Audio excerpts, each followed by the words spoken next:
점심들 다 드셨나요? 제가 좀 힘이 없습니다. 지금 일주일째 좀 아파서 오늘 강의하는데 좀 지장이 많지 싶습니다. 또 여러분들 책 다 읽으셨죠? 안 읽으신 분은 퇴장인데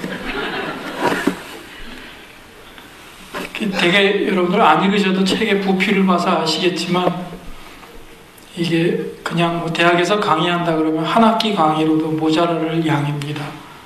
근데 이걸 2시간 동안에 여러분들에게 다 옮겨야 되니까 가지를 다 치고 얘기할 수밖에 없습니다. 굉장히 이제 재미없는 강의가 되겠죠. 이래저래 여러분들은 오늘 이렇게 썩 좋은 강의를 들을 수 있는 가능성이 상당히 좀 줄어들었다. 이렇게 이제 미리 염두에 두시고 큰 기대 없이 편안한 마음으로 들어두시면 좋겠습니다.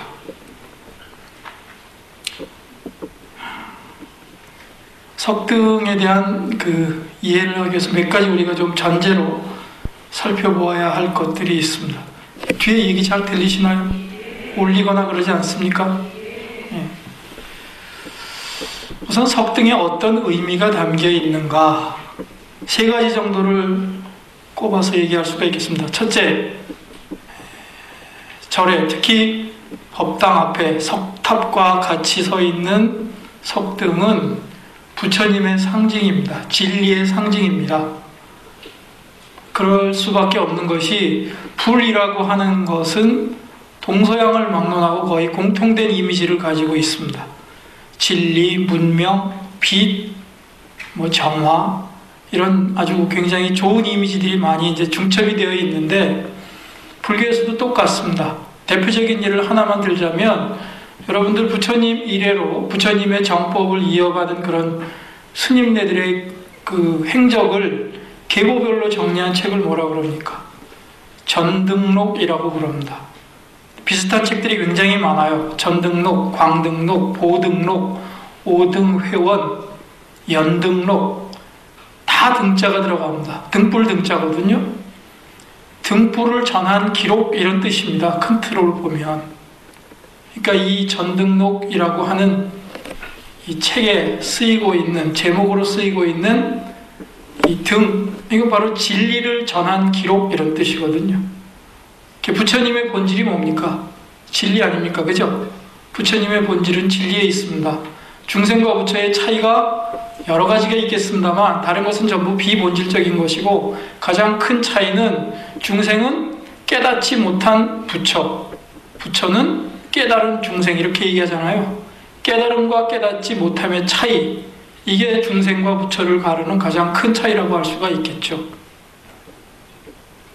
진리를 소유하고 있느냐, 그렇지 못하냐, 이것이 부처와 중생을 가르는 큰 기준이 됩니다. 따라서 부처의 본질을 우리는 진리라고 얘기해도 아무 문제가 없게 되어 있습니다. 그런 진리를 이어받은 사람들의 기록이 전등록이다 라고 얘기를 할 수가 있는데 절집안에 등불을 밝힌다라고 얘기하는 것은 진리를 밝힌다라는 얘기가 되는 것이고 진리가 부처님의 본질이다라고 얘기한다면 바로 그 불빛은 부처의 상징으로 읽어도 아무런 문제가 없게 되어 있습니다. 절에 등이 밝혀진다라고 얘기한다면 그것은 바로 부처님을 모시는 것과 아무런 차이가 없다라는 것입니다. 불상이나 불탑 다 부처님의 상징이죠. 그죠? 그거와 아무런 차이가 없다라는 것입니다. 근데 일반적으로는 석등을 그렇게 생각하는 경우가 적어요. 대개 절에들 가시면 법당에 들어가서 불상에게 예배하고 탑도리를 하고 그러면서 경례를 표합니다. 그렇지만 석등에 그렇게 하는 경우는 드물죠. 석등은 뭔가 부차적이고 주변적인 그런 조형물로 생각하기 쉬운데 사실은 석등에 이렇게 굉장히 중요한 의미가 담겨 있다는 것입니다. 석등은 부처님의 상징입니다. 절집안에 석등을 밝히는 주된 이유 중에 하나도 바로 그러한 부처님의 상징을 불탑이나 불상처럼 똑같은 의미를 담아서 안치한다라고 생각해 볼 수가 있겠습니다. 두 번째, 석등은 공양물로 바쳐지는 것입니다. 공양물, 부처님 당시에 가장 중요한 공양 세 가지, 3대 공양물 그러면 등공양, 향공양, 차공양 이런 것을 꼽았습니다. 아사세왕 수결경, 현우경 이런 경에도 보면은 그런 얘기도 나오고 불설 시등 공덕경 이런 데 보면 등공양하는데 어떤 공덕이 있는지 어떻게 등공양을 하는 것이 올바른 방법인지 이런 것들을 상세하게 기술해 두고 있습니다. 등을 밝힌다라고 하는 것은 부처님께 등공양을 올린다라는 의미가 된다라는 것이죠. 멀리 갈 것도 없습니다. 지금도 우리는 초파일이면 수없이 많은 연등, 팔각등, 기타 많은 등들을 밝혀서 봄 하늘을 수놓고 있습니다. 부처님께 등공양 올리는 거 아닙니까? 이렇게 절에 등을 밝힌다라고 하는 것은 부처님의 상징이자 동시에 부처님께 공양물로서의 등공양을 하는 것이다. 이렇게 이해해도 되겠습니다. 세 번째 의미가 또 하나 있습니다. 뭐냐? 어둠을 밝히는 물리적 기능을 하는 거죠. 밤이면 캄캄해집니다. 밤에도 무언가 활동을 해야 될 상황들이 있죠. 변소에도 가야 되고 여러 가지 일이 있겠습니다. 그럴 때 어둠 속에서 활동하려면 굉장히 불편하니까 그런 것들을 해소해야 되잖아요. 지금은 전기라는 그 문명의 이해가 있어서 그런 것으로 여러 가지 조명기구들을 활용을 하고 있는데 그렇지 못한 예전에는 등불을 밝히는 수밖에 없습니다. 그것을 좀 더 안전하고 영구적인 형태로 만든 것이 석등이라고 할 수가 있으니까 석등을 밝히는 것은 물리적인 어둠을 물리치는 1차적인 기능이 어떤 측면에서는 가장 현실적인 그런 필요에서 나온 것인지도 모릅니다. 절집안에 석등이 있다 그러면 적어도 이런 세 가지 의미가 복합되어 있다라고 생각해 볼 수가 있습니다. 부처님을 상징하는 것이고 공양물이고 그 다음에 물리적인 어둠을 물리쳐주는 그런 실질적인 기능을 하고 있다. 이렇게 생각해 볼 수가 있습니다. 이렇게 세 가지 측면을 가지고 있기 때문에 각각 세 가지 측면을 강조할 때 부르는 이름도 좀 달라집니다. 부처님을 상징할 때는 뭐라고 얘기하는가? 불등이라고 얘기합니다. 부처 불자를 써서 불등. 그 다음에 부처님한테 공양을 올린다라는 의미를 강조할 때는 헌등 그렇게 얘기합니다. 드릴 헌자. 우리가 헌납한다 이런 말 쓰죠? 그때 똑같은 글자인 드릴 헌자를 써서 헌등이라고 얘기를 합니다. 그 다음에 어둠을 밝히는 기능을 강조할 때는 광명대 그럽니다. 광명이라면 빛이라는 얘기 아닙니까? 빛을 밝히는 그런 대라는 얘기가 되겠죠. 이렇게 세 가지 기능이 같이 복합되어 있다라고 볼 수가 있습니다. 그러면 우리나라에 불교가 정착하고 나가지고 이 등이 나왔을 텐데 제일 처음에는 어떤 재료를 가지고 등을 만들었을까? 아마도 나무였으리라고 추정을 하고 있습니다. 쉽게 만들 수가 있죠. 경제적으로도 큰 부담 없이 만들 수도 있습니다. 그런데 나무는 불하고는 사실은 잘 어울리지 않는 재료입니다. 화재에 취약할 수밖에 없습니다. 만약에 등을 밝혔다가 그게 불이 나가지고 다른 데로 번져버리게 되면 저런 하루아침에 잿더미로 변하는 그런 참사를 면할 수가 없습니다. 그러니까 손쉽게 만들 수 있고 비용의 부담도 적지만 나무로 등을 만드는 것은 등기구를 만드는 것은 썩 현명한 방법이 되지 못할 것 같습니다. 그럼에도 불구하고 꽤 오랫동안 그 흔적을 남기고 있는 것을 우리들은 알고 있습니다. 예를 들면 1960년대, 70년대 초반까지만 해도 여러분들 절에 가서 보면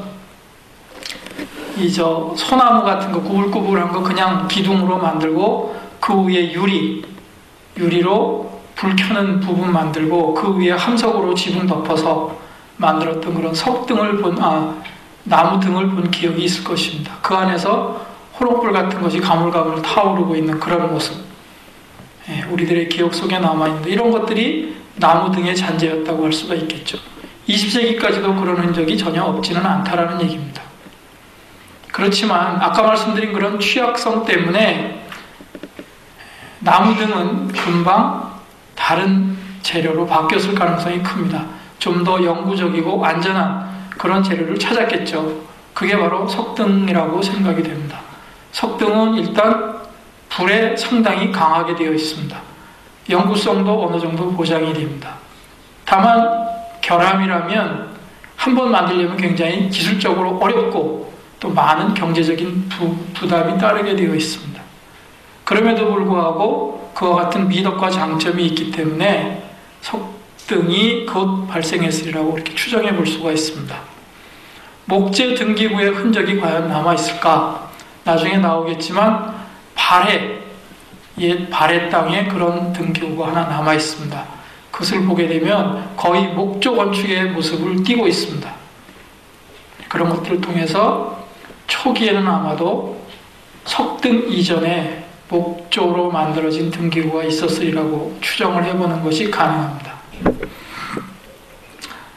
우리나라에 석등이 굉장히 많이 남아 있습니다. 근데 이게 우리나라만의 현상일까? 아니면 불교를 받아들인 동아시아 각국의 공통적인 현상일까? 우리나라의 독특한 현상이라고 봐도 무방합니다. 중국, 우리가 대부분의 문화를 중국으로부터 받아들였습니다. 따라서 석등도 중국에 굉장히 많이 남아있겠지, 이렇게 우리가 생각하기 쉽지만 실제로는 그렇지 않습니다. 근대 이전에 중국에서 만들어진 석등은 현재까지 알려진 바로는 2점 정도밖에 안 남아있습니다. 놀라운 현상입니다. 원인이 어디에 있는지는 모르겠습니다만 아무튼 중국에서는 석등이 크게 발달을 보이지 않은 것으로 보입니다. 일본도 상황이 중국과 크게 다르지 않습니다. 그러면 여러분들 이렇게 질문하실지도 몰라요. 일본에 절에 가봤더니 묘역에 굉장히 많은 석등들이 있던데 무슨 소리냐? 예, 그렇습니다. 일본에는 절에 가보면 묘역이 따로 한켠에 자리 잡고 있습니다. 그곳에 가보면 굉장히 많은 석등들이 있습니다. 그리고 일본 사찰에 정원을 장식하는데도 굉장히 많은 석등들이 남아있는 것을 알 수가 있습니다. 그런데 절의 중심 영역, 법당 앞에, 탑 가까이 그런데 석등이 있는가? 뜻밖에도 그런 데는 석등이 거의 남아있지 않습니다. 그러면 거기엔 뭐가 있을까? 석등 대신 청동등이 있습니다. 우리의 석등 역할을 하는 것이 일본에서는 청동등으로 대체되어 있습니다. 따라서 우리하고는 양상이 상당히 다르다라고 말씀드릴 수가 있습니다. 우리나라에서 독특한 발달을 보인 그런 절집의 조형물이 석등이다, 이렇게 얘기해도 큰 잘못이 없다고 말씀드릴 수가 있겠습니다. 그러면 어느 정도 석등이 남아있길래 그렇게 얘기하는가? 조사한 바에 따르면 대략 280기 정도의 석등 흔적이 남아있다고 얘기를 하고 있습니다. 남아있는 게 그런 정도니까 오랜 역사를 거치면서 사라져버린 게 훨씬 더 많을지도 모르겠습니다. 그 가운데 형태가 거의 완전한 것, 조금 이상이 있거나 그런 부분까지 포함해서 얘기할 때 대개 한 70기 정도가 형태가 온전하게 남아있다고 보고 있습니다. 신라에서 만들어진 것이 30점 정도, 고려시대에 만들어진 것이 역시 30점 정도, 그리고 조선시대에 만들어진 것이 10점 정도 남아있습니다. 조선시대는 우리하고 가장 시대가 가깝게 연결되기 때문에 순리대로 따지자 그러면 그 시대에 만들어진 것이 가장 많이 남아있어야 되는데도 정반대 현상이 있습니다. 이유는 조선시대는 불교가 탄압받던 시대였기 때문에 조형활동이 활발할 수가 없었습니다. 그래서 만들어진 것 자체가 굉장히 적습니다. 그런 결과로 조선시대에는 신라시대나 고려시대에 비해서 석등이 훨씬 적게 남아있는 결과가 만들어졌습니다. 석등 그러면 이건 분명히 절집 안에서 발생한 조형물입니다.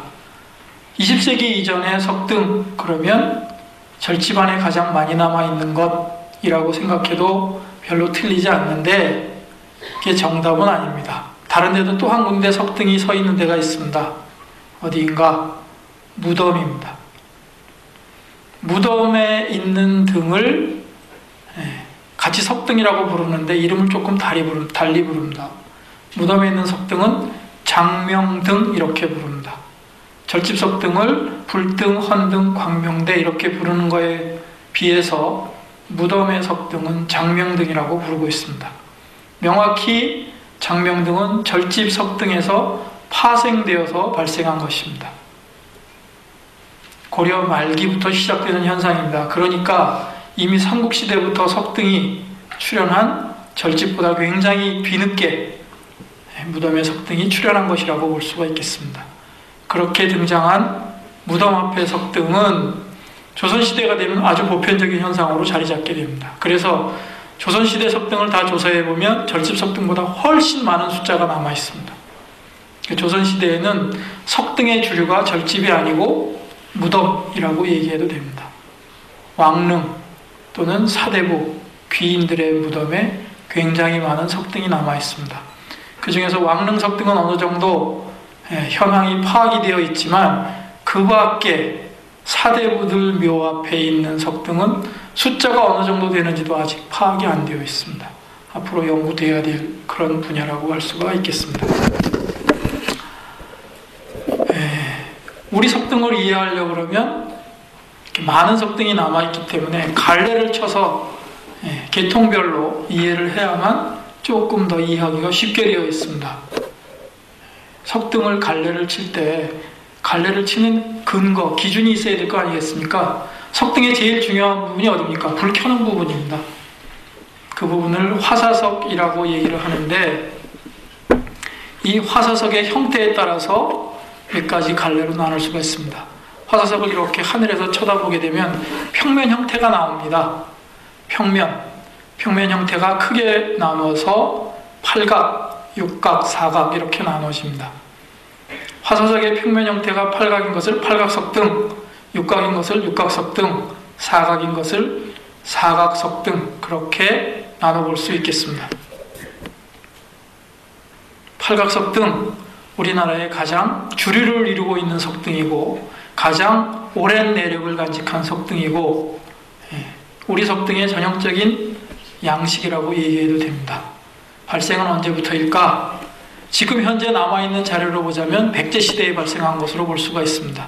그 이전까지 거슬러 올라가는지도 모르겠습니다만 현재는 기록이라든지 실물을 통해서 볼 때 백제시대에 있는 석등의 자료가 가장 시대가 올라가는 것입니다.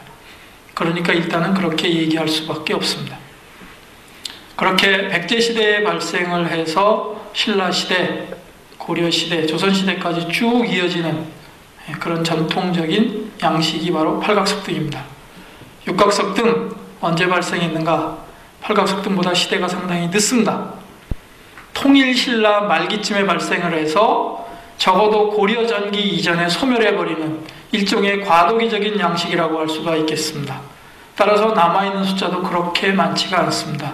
대략 한 6, 7점 정도 그런 정도가 남아있습니다. 그 다음에 사각석등은 발생 시기가 더 늦습니다. 고려시대에 들어서야 사각석등이 등장을 합니다.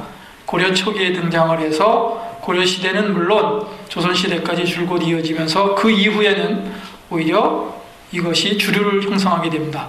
고려시대 석등의 가장 대표적인 것 그런다면 사각석등을 꼽아야 되겠고 조선시대 무덤 앞에 있는 석등들이 거의 사각석등입니다.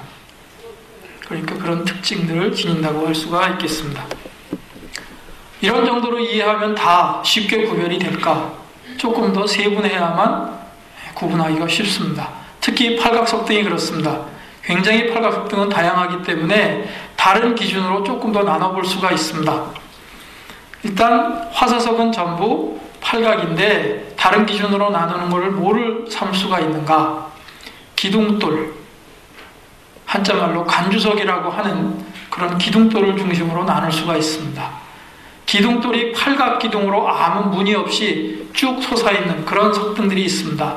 저는 그것을 팔각 간주석등이라고 부르고 있습니다. 물론 화사석은 당연히 팔각이고 거기에 덧붙여서 간주석도 팔각이라는 얘기입니다.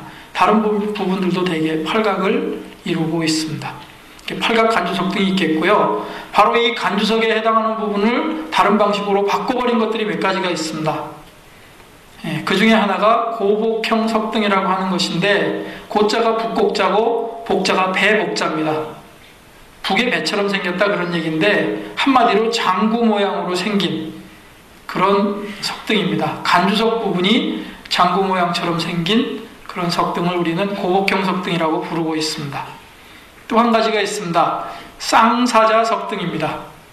간주석 부분이 사자 두 마리가 직립해서 뒷발로 버티고 서서 앞발을 이렇게 들어서 화사석 부분을 받치고 있는 그런 형태로 되어 있는 석등들이 있습니다.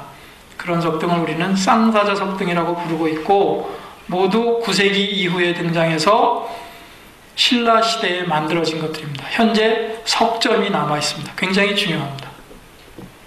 쌍사자 석등이 있고요. 그 다음에 공양인물상 석등이 있습니다. 역시 간주석 부분이 공양하는 사람 형상의 모양으로 바뀌어져 있습니다. 되게 수행자 모양을 하고 있는 그런 분이 무릎을 꿇거나 그런 방식으로 앉아서 앞에 탑이 있는데 그 탑 쪽에 있는 인물상, 탑에게 공양하는 형태로 되어 있습니다. 그런 석등을 공양인물상 석등이라고 부르고 있습니다. 팔각석등은 간주석에 의해서 다시 이렇게 세분해 볼 수가 있습니다. 팔각 간주석등, 고복형 석등, 쌍사자 석등, 공양인물상 석등, 이런 정도로 나눠볼 수가 있겠습니다. 그 밖에도 팔각 간주석등을 더 세분해 볼 수가 있겠는데, 그것은 이따가 이제 석등 하나하나 살피면서 간략히 말씀을 드리도록 하겠습니다. 이것이 우리 석등에서 여러분들이 예비지식으로 간단히 알아두어야만 할 그런 사항이라고 할 수가 있겠습니다. 이런 정도를 이해한다 그러면 우리 석등을 쭉 보게 되면 되게 어느 지점에다가 위치시켜야 될지 여러분들 스스로도 판단이 가능하리라고 생각이 됩니다. 그런데 이제 지금부터 강의를 진행하려면 이것만 가지고는 얘기를 해서 여러분들께 전달이 안 됩니다. 석등의 세부 명칭을 조금 알아야지 뭐 간주석이니 화사석이니 막 나오잖아요. 그래야만 다음 이야기가 가능하기 때문에 석등의 세부 명칭을 좀 살피도록 하겠습니다. 잘 안 보이시죠? 그냥 뭐 제가 이렇게 지시해서 설명을 드릴 테니까 대충 알아들으시면 됩니다. 굳이 안 알으셔도 되고, 책에도 다 도해가 되어 있으니까 그 참고하시면 됩니다. 제일 아래 땅과 만나는 부분의 돌, 이것을 지대석이라고 얘기합니다. 거의 사각형으로 되어 있습니다. 지상으로 드러나 있는 부분은 다듬어져 있지만 땅속에 묻힌 부분은 거의 원석, 다듬지 않은 상태로 되어 있는 경우가 많습니다. 사각이 일반적인 형태이지만 그게 가장 많지만 때에 따라서는 팔각을 이루고 있는 그런 경우도 있어서 그것은 예외적인 것이라고 보면 됩니다. 그 다음에 지대석 위에 놓이는 부분, 지금 이거는 그 장흥에 있는 보림사 팔각석등을 기준으로 해서 만들어진 도판인데요. 다른 석등에는 없습니다만 여기는 지대석 위에 지복석이라고 해서 다시 사각에 받침대가 하나 더 있습니다. 다른 석등에서는 좀 보기가 어렵습니다. 그 위에 팔각을 이루고 있고 강면마다 안상이라는 무늬가 들어가 있는 이 부분이 있습니다. 이 부분이 기대석 또는 하대하석이라고 부르는 부분입니다. 이 기대석도 초기 석등에서는 보이지 않습니다. 백제석등 같은 데서는 나오지 않습니다. 백제석등은 지금 요 위에 있는 연꽃 잎으로 구성되어 있는 부분이 있죠. 이 부분을 복년석 또는 연화하대석이라고 부르는데 이것이 바로 네모난 받침대 위에 연결되어 있는 그런 방식으로 되어 있습니다. 따라서 이 기대석 부분은 나중에 점점 발달해서 나오는 형태라고 할 수가 있겠습니다. 기대석 위에 있는 게 바로 연화하대석 또는 복년석이라고 얘기합니다. 연꽃잎이 이렇게 엎어져 있기 때문에 그렇게 부르고 있습니다. 복년석 위에 기둥처럼 서 있는 돌이 바로 간주석, 우리말로 기둥돌입니다. 이 부분이 석등을 지탱하는데 굉장히 중요한 역할을 하겠죠. 기둥 역할을 하는 거니까. 그 다음에 이 기둥돌 위에, 간주석 위에 하대석과 짝을 이루면서 연꽃잎이 하늘을 향해서 피어나고 있는 이 돌을 앙련석 혹은 상대석이라고 부릅니다. 하대석에 상대돼서 상대석, 복년석에 대응해서 앙련석 이렇게 부르고 있는 거죠. 여기까지 상대석까지가 석등의 기단부를 형성합니다. 기초가 되는 부분이죠. 그리고 그 위에 불을 밝히는 부분이 바로 화사석입니다. 화사석에는 화창, 불빛이 새어나오는 창이 4군데 뚫려 있습니다. 화창이 이 가운데 있고 나머지 4면의 벽은 거의 무늬가 없는 형태로 되어 있는 게 일반적이지만 나중에 보시겠지만 그렇지 않은 경우도 많이 생겨납니다. 화사석, 화창 말씀드렸고 그 다음에 이 화사석을 덮고 있으면서 지붕 역할을 하는 게 바로 지붕돌, 한자말로 옥계석입니다. 여기 화사석과 지붕돌 이 두 부분이 석등의 본체를 이루고 있습니다. 본체부라고 할 수가 있겠죠. 가장 핵심이 되는 부분입니다. 그래서 바로 이 화사석의 모양을 가지고 석등 분류 기준으로 삼는다라고 이미 말씀을 드렸습니다. 그 다음에 이 지붕돌 위쪽에는 꼭 없어도 되는 부분이죠. 상당히 장식적인 부분인데 이 부분이 없으면 사실은 완결성이 굉장히 떨어지게 되어 있습니다. 이 부분을 상륜부라고 얘기합니다. 탑에도 그런 부분이 있죠. 이 상륜부를 구성하고 있는 것도 크게 2가지 형식으로 되어 있습니다. 하나는 이 꼭대기에 지붕돌 바로 위에 연꽃 모양의 보주, 보배 구슬이란 뜻이죠. 보주만 하나 놓여가지고 구성이 되는 그런 경우가 있습니다. 그런 것을 보주형 상륜이라고 얘기를 하고 지금 이것처럼 보주는 제일 꼭대기에 놓여있고 지붕돌이 축소된 것 같은 이걸 보계라고 얘기를 하는데 보계가 하나 놓이고 보계 아래는 보륜, 바퀴륜자입니다. 바퀴처럼 이렇게 된 부분이 연결되어 있어 여러 개로 복잡하게 구성이 되어 있는 그런 상륜도 있습니다. 그런 상륜을 보계형 상륜이라고 얘기를 합니다. 그 밖에 많은 미세한 부분이 있습니다만 이런 정도를 일단 상식으로 머리에 담아두고 실제 석등을 살펴나가면서 하나하나 이야기를 전개해 나가겠습니다.